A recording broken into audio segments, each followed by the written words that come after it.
O camponês no projeto dos outros.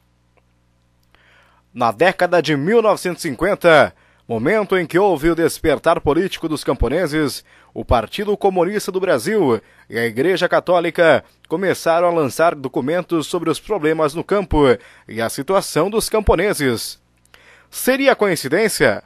Dois importantes personagens políticos da época se posicionaram pouco tempo depois. Surgiram as Ligas Camponesas como força política inicialmente apoiada e estimulada pelos comunistas.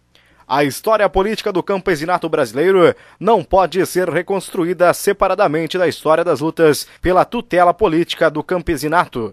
Autores que pesquisavam a história na época viram a ação das ligas camponesas e nela havia um novo tipo de relação de patronagem.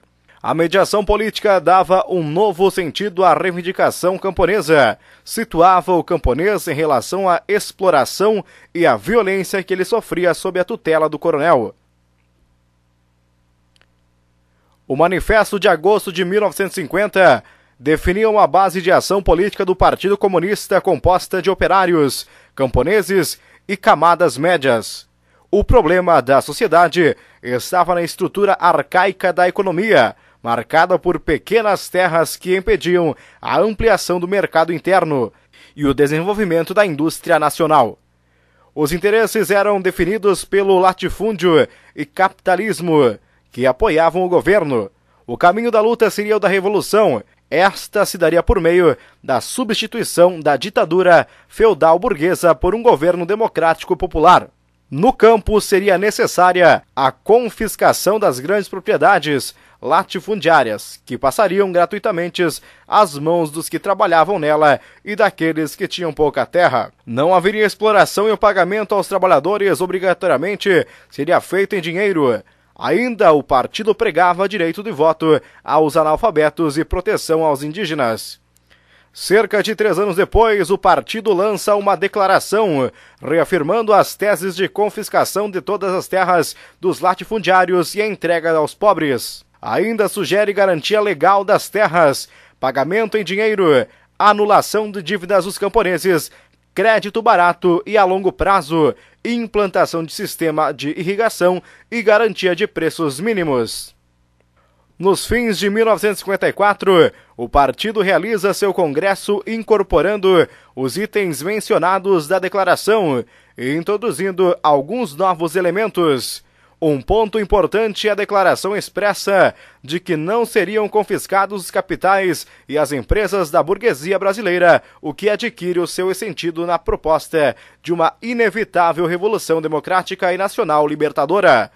Além das categorias já citadas, são admitidos agora sacerdotes, soldados e oficiais, parte das grandes indústrias e comerciantes que sentem a concorrência americana e sofrem os efeitos da política econômica e financeira do governo.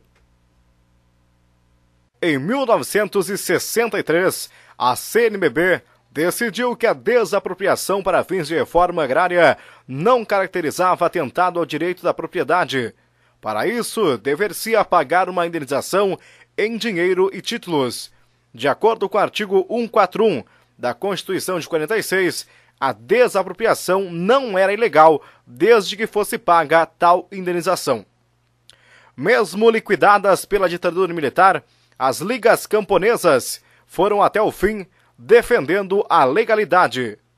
De alguma maneira, elas definiram a reforma agrária radical em termos opostos àqueles propostos tanto pelo PCB quanto pela Igreja. Em 1960, o partido acreditava que essa reforma radical seria conquistada aos poucos parcialmente. Já as ligas entendiam que a ela seria alcançada acabando com o monopólio de classe. Parte das ligas preparou-se a guerrilha, criando campos de treinamento em Goiás, Trombas e Formoso, em Dianópolis. Descobertos pelo exército, esses campos foram desativados e com o golpe de 64, as ligas tomaram seus fins. João Goulart, presidente do Brasil, tentou oferecer apoio a Francisco Julião e as ligas, recusado por eles. Desse modo, as ligas foram expulsas do processo de constituição da Confederação Nacional dos Trabalhadores na Agricultura. O Estatuto do Trabalhador Rural eliminou ainda mais as ligas, priorizando os trabalhadores assalariados rurais em relação aos camponeses. Goulart e seu partido trabalhista brasileiro indagavam propostas para solucionar os problemas do campo. As duas intenções eram o desenvolvimento econômico independente e a extensão do populismo ao campo. Na época, o pior problema era o da inflação, principalmente no aumento dos produtos alimentícios. Isto se dava pelo fato da agricultura estar em ponto de estrangulamento da economia por conta da escassez de alimentos. Uma solução seria a reforma agrária, aumentando a produção de alimentos, a ampliação do mercado interno, além de um fluxo maior de renda no meio rural. Assim, a indústria nacional se desenvolveria mais e criaria mais empregos nas cidades. Por outro lado, a possível mobilização política do campesinato serviria para aumentar as bases eleitorais de uma proposta nacionalista de esquerda, que o governo de Goulart representava, embora posto em fragilidade frente às resistências dos dois partidos fortes, PSD, Partido Social Democrático, e a UND, União Democrática Nacional, representados por grandes proprietários e empresários. No Rio Grande do Sul, o trabalhismo esforçou-se para criar o próprio movimento, conduzido por Leonel Brizola, fundador do movimento que chegou a ter participação no Congresso em Belo Horizonte, chamado Movimento dos Agricultores Sem Terra. Celso Furtado, então ministro do governo, anunciou pouco depois do golpe que essas tensões tornariam mais difíceis a integração de pensamentos comuns em um só plano de reconstrução social. Diferentes grupos procuraram resgatar a voz dos camponeses, dando-lhe dimensão política, mobilizando-se nas lutas imediatas e movimentos sociais localizados para mostrar os seus problemas e fixá-los politicamente. Empenharam-se de diferentes modos e intensidades em razão de evitar uma revolução camponesa no Brasil. Antes, os grupos políticos preocupavam-se em desenvolver o mercado interno, como estratégia de desenvolver um capitalismo autônomo e anti-imperialista. Estava distante a preocupação da luta dos camponeses pela terra contra a renda latifundiária.